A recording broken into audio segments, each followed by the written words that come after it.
शादी के बाद सीमा राकेश के घर आ जाती है। अरे सासू माँ, आप किचन में? सॉरी, मैं देर से उठी।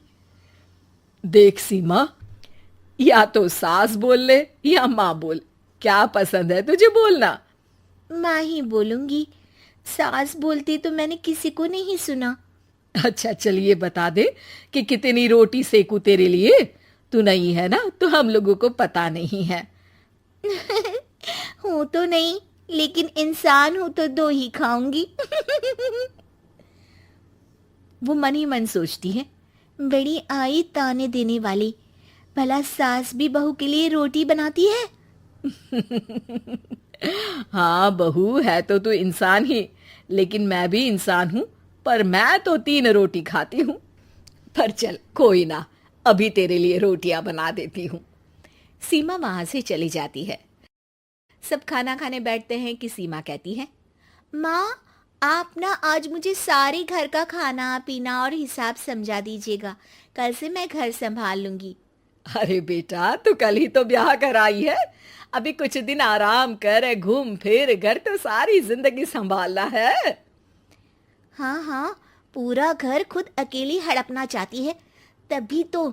अब नहीं नहीं माँ, अब ना जिम्मेदारी बड़ी है, तो जितनी जल्दी अपना घर संभाल लूँ उतना ही अच्छा है ना, आखिर है तो सब मेरा ही ना।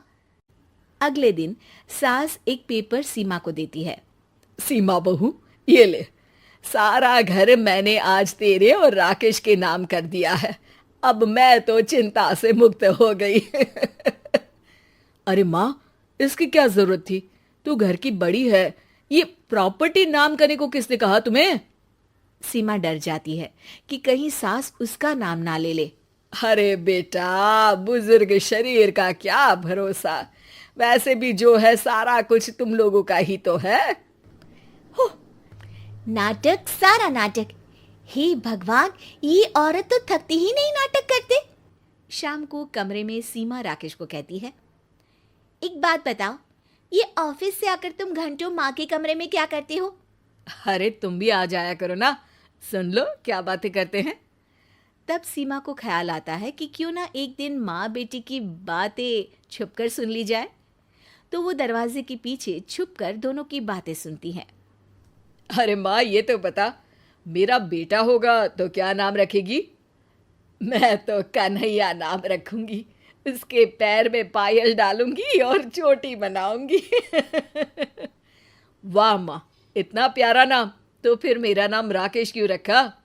अरे बेटा, तेरा नाम तो तेरे पापा ने रखा था। राकेश उनका सपना था कि तू साइंटिस्ट बने। फिर दोनों माँ बेटा अपनी पुरानी जिंदगी और रिश्तेदारों की बातें करने लगते हैं।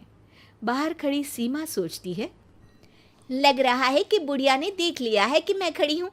कल फिर से सुनती हूँ कि ये लोग कैसे मेरी बुराई करते हैं। लेकिन अगले दिन भी वही होता है, दोनों आपस में घर की बात करते हैं, सेहत की बात करते हैं या ऑफिस की बात करते हैं। फिर वो समय भी आ जाता है जब सीमा माँ बनती है। उनके घर में बेटी पैदा होती है। राकेश और सीमा बच्ची को लेकर घर आते हैं कि तभी बेटी का नाम कान्हा तो सोच रखा था, देखते हैं बेटी हुई है तो क्या करेंगी, खुशी थोड़ी ना होगी बुढ़िया को। तभी सीमा की सास दरवाजा खोलती है। सास ने पूरा घर गुब्बारों से सजा रखा होता है। वो हाथ में पूजा की थाली लेकर नई बच्ची का स्वागत करती है। शुक्रिया बहू, हमारे घर को चिराग देने के लिए। अब तो मुझे राकेश तेरी भी जरूरत नहीं है। ये बोलकर वो बच्ची को गले लगाकर रोने लगती है। पता नहीं खुशी में रो रही है या बेटी होने का दुख है इनको। देखो तो माँ कितनी खुश है सीमा। पता नहीं, मुझे तो लग रहा है कि बेटी है इसलिए रो रही है। बेटी की चाहत में घर सजाया होगा। बस भी करो सीमा, मेरी माँ जितना भी अच्छा कर ले तुम हमेशा उनमें कमी देखती हो। ये बोलकर वो वहां से चला जाता है। सीमा देखती है कि कैसे सास बच्ची को खिलाती पिलाती, उसका ख्याल रखती, उसके साथ पूरी पूरी रात जगती और बच्ची से बहुत प्यार करती। माँ जी, मुझे तो लगा था कि आपको पोता चाहिए जिसका आप कान्हा नाम रखती। अरे नहीं सीमा बहू, वो तो राकेश ने पूछा कि बेटा होगा तो क्या नाम रखूंगी। पर सच बोलूं तो मुझे बच्चियां ही पसंद है। मेरी कोई बेटी नहीं थी, लेकिन तू आई तो वो कमी भी पूरी हो गई। लेकिन छोटी बच्ची को पायल पहनाना, उसको काजल लगाना वो शौक तो अब पूरे हो रहे हैं। सीमा सास की बात सुनकर भावुक हो जाती है और उन्हें गले लगा लेती है। मैं समझती हूँ तुझे भी कि तू क्या सोच रही है। हाँ, क्या? यही ना कि गलत फहमी कभी नहीं पालनी चाहिए, है ना?